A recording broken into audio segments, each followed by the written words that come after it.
ఎలా అండి, నేను మీ లక్ష్మిని. ఎలా ఉన్నారు అందరు? బాగున్నారా? నేను చాలా బాగున్నాను. ఒక్క విషయం అండి, ఇప్పుడే న్యూస్ చూశాను. న్యూస్ కూడా కాదు, ఫోన్లో చూసిన ఒక న్యూస్. మొన్న బస్సు ప్రమాదం అయ్యి సజీవ దహనం అయ్యారు 20 మంది దాకా. అక్కడ ఒక ఇద్దరు ముగ్గురు ఏమో వెతుకుతున్నారు. ఒక ఆయన పోయి అడిగిండు, ఏం వెతుకుతున్నారమ్మా అంటే, బస్సు కాలిపోయింది కదా సార్, ఏమన్నా బంగారం వెండి దొరుకుతుందేమో అని ఆశతోటి వచ్చినాం సార్ అని అంటుంది. ఎంత చిల్లర ముండల చిల్లర, నిజంగా నాకు బూతులు వస్తున్నాయి. నిజంగా ఇట్లా తయారైందండి లోకము. ఆశతోటి వచ్చిందంట, ఇంకా ఆశతోటి ఏమైనా దొరుకుతుంది అని. నిన్ననే వచ్చినాము, పోలీసు వాళ్ళు ఇలాగొట్టిరు, మళ్ళీ రైల్వే స్టేషన్లో వండుకొని ఇప్పుడు వచ్చినాం సార్, ఏమన్నా ఆశకు దొరుకుతుందేమో అని. మేము వచ్చేసరికి అందరు ఎత్తుకపోయారు, మాకేం దొరుకుతలేదు అని చెప్తుంది. శవాల మీద చిల్లర ఏరుకునే ముండలు. నిజంగా అది చూసినప్పటి నుంచి నాకు ఇట్లా కోపం వస్తుంది. ఇంకా వాళ్ళని వీడు ఇంటర్వ్యూ చేస్తుండు, వాళ్ళని అడుగుతున్నాడు ఎందుకు వచ్చిరా అని. ఎట్టుపోతుందండి లోకము. ఒక ఫ్యామిలీ మొత్తం వాళ్ళ పిల్లల్ని తల్లిదండ్రుల్ని కోల్పోయి వాళ్ళు దుఃఖంలో ఉంటే, వీళ్ళకి ఫ్రీ బస్సులో ఒకటి తగలబడ్డాయి, పోతురు వస్తురు. కథ ఆశతోటి వచ్చిందంట బంగారం వెండి దొరుకుతుందని. ప్రాణాల మీద వాళ్ళకి అసలు నవ్వుకుంటే ఎట్లా మాట్లాడుతుందో అర్థమవుతుంది. మనకు టీవీలలో చూసిన వాళ్ళకి ఆ బస్సు చూస్తుంటేనే వాళ్ళు చనిపోయే ముందు ఎంత బాధ అనుభవించారు. వాళ్ళు చనిపోతున్నా మనకు తెలిసి ఆ నరకం ఎట్లా అనుభవించారు వాళ్ళు అనేది తలుచుకుంటేనే నాకు ఇప్పటికే ఎంత బాధ అనిపిస్తుంది. నిజంగా వాళ్ళకి ఇంత కూడా సిగ్గు శరం ఏది లేదా? అసలు ఎంత ధైర్యంగా చెప్తున్నామే, నాకు ఆశతోటి వచ్చిన నేను బంగారం వెండి దొరుకుతుందని, మేము వచ్చేసరికి తీసుకుపోయారు అని. ఎటు పోతుందండి ప్రపంచం లోకం? ఇట్లాంటి వాళ్ళు ఉన్నారు కాబట్టే ఇట్లాంటివన్నీ జరుగుతున్నాయి.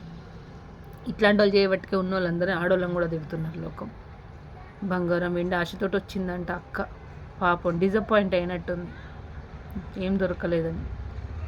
ఇట్లాంటి వాళ్ళని ఏం చేయాలో కూడా అర్థం కాదు కదా, అట్లా తయారయ్యారు. 18-20 మంది సజీవ దహనం అయితే దానికి బాధ లేదు, బంగారం వెండి కోసం వచ్చిందంట. నిజంగా ఇట్లాంటి కొన్ని న్యూస్ చూస్తుంటే పిచ్చిలేస్తుంది. ఇంకా కొందరు ఉన్నారు ప్రమోషన్లేనో మరి వాళ్ళ వ్యాపారాల గురించో, కొందరు సీమంతాలు చేసుకుంటున్నారు, సీమంతాలు చేపిస్తున్నాయి అవా ప్రమోషన్లు చేసుకునే కంపెనీలు, ఇంకో డైరెక్ట్ పెళ్ళిలే చేసుకుంటారు. ఇవి ప్రమోషన్సా వాళ్ళ జీవితాల అసలు ఏమీ అర్థం కావట్లేదు. అట్లా తయారైంది లోకం. మరి ఇంత డబ్బు కోసం దేనికైనా దిగజారుతారా? మరి ఇంత అద్మానం చూసే వాళ్ళు ఎట్లా చూస్తున్నారో నాకు అర్థమవుతలేదు చూసుడంతా. నిజంగా సీమంతం ఎవరైనా చేస్తారా అండి? సీమంతం ప్రమోషన్స్ కోసం. ఆ సీమంతాలు ఏందో, ఆ పెళ్ళిలేందో, ఈ ప్రమోషన్స్ ఏందో అస్సలు అర్థం కావట్లేదు. నిజంగా ఇట్లే తయారైంది ఈ లోకం. ఈ లోకం ఇట్లా తయారైంది కాబట్టి ఇట్లాంటి వింతలు విడ్డూరాలు అన్నీ జరుగుతున్నాయి. నిజంగా వాళ్ళ ఇంట్లో ఒక మనిషిని కోల్పోతే దానికి తెలిసేది. అయినా అట్లాంటిది మర్చిపోయి ఈసం బంగారం నోట్లో పెట్టినా కానీ తెల్లారి బూడిదలో వెతకటట్టు ఉంది అది. అట్లున్నారు జనాలు. చచ్చిపోయిన మనిషిని కూడా ఒంటి మీద కూడా ఏముంచేటట్టు లేదు. ఇంత లోకం ఇట్లా తయారైంది.